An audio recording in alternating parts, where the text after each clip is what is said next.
Alright,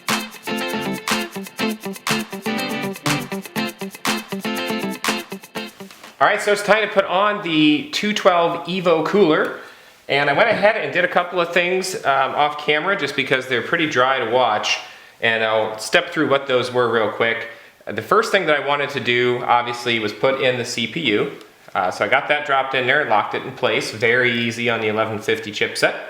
And then I went ahead and took a little bit of this Arctic Clean. I went a step further than I maybe really needed to, and just swabbed some of that on the processor. Since I had touched the top of it, I had a fingerprint on there, and I wanted to make sure the thermal grease had the best adherence that it could.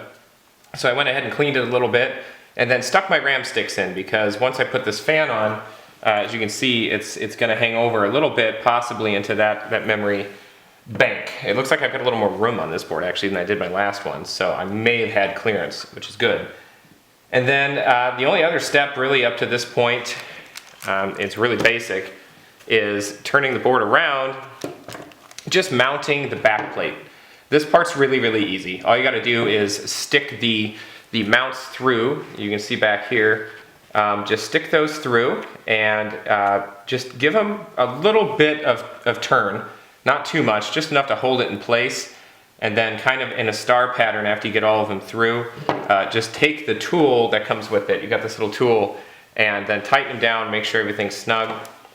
And then at that point, I'm just going to do a quick tightening. So I'm going to put this in the top, and I'm going to lift up the board just a little bit for this step, holding this in place.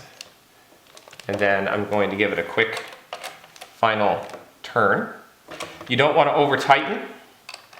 You can damage your motherboard if you do that, so ease up on this step. Don't go too crazy. Okay, so now what you want to do is actually mount the cooler itself. And this is the part that can be a little tricky and a little intimidating if this is the first time you've done this. This part always kind of makes me a little squeamish, even though I've done numerous CPU fan installs. You've got to take this bracket here, and if you look at it, you know, it's got different settings it can go into. And you need to make sure that you read the guide, because there's going to be different areas. Just like on the back plate, you'll notice that it lines up so that the screws go through the middle. There's 3 different screw holes on here, and they all basically equate to different processor type mounts, whether you're doing like AMD or, you know, a different Intel chipset array, 2011 maybe. So move all these to the middle hole, just push down on this screw right here, and then just move it over. Nice and simple. And then you want to make sure that you do an alignment check beforehand, make sure everything's going to line up, and it does, so that's good. So that's how that's going to sit on the board. Next thing you want to do is apply your thermal paste. Now with the thermal paste application, they recommend, at least Arctic Silver does, that you do the line method, and a lot of people just go like bleh, and they just do like this huge line. I'm not going to do that. I'm going to do just a little bit, a little dab right in the center of it.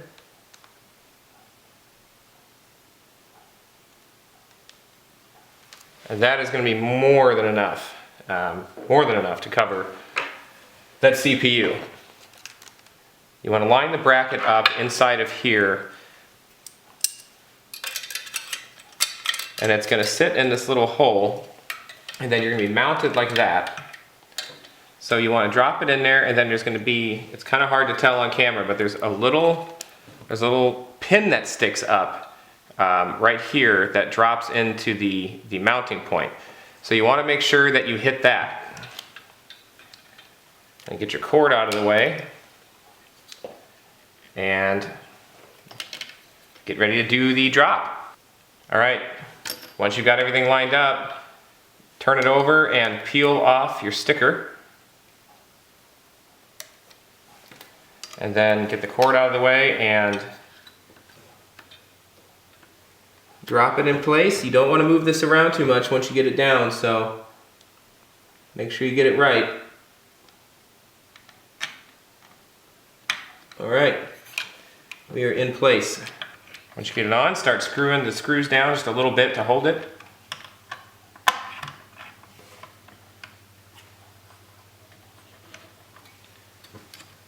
All right, you can can do this by hand.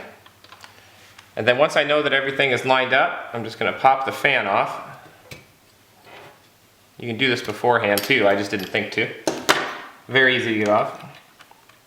And screw in the other screws. Alright, once you got all the screws in there, then go ahead and tighten them down ever so slowly in a star pattern. I like to do 5 to 7 turns. 4, 5, 6, 7. 1, 2, 3, 4, 5, 6, 7. This way you're not putting undue stress on any particular part of the process here while you're doing this. Just be patient, this will take some time. These will bottom out when you finally hit it though. So just keep doing that till you feel it bottom out. Alright, so I'm starting to bottom these out. Once I do that, then I'm going to stop. Now you have mounted the cooler. So all you gotta do is take Mr. Fan and put him back on. Alright, I went ahead and put the fan back on, so everything is in there nicely. One of the things that you want to make sure you check before you tighten those screws down all the way is just want to make sure that everything clears, that you have clearance.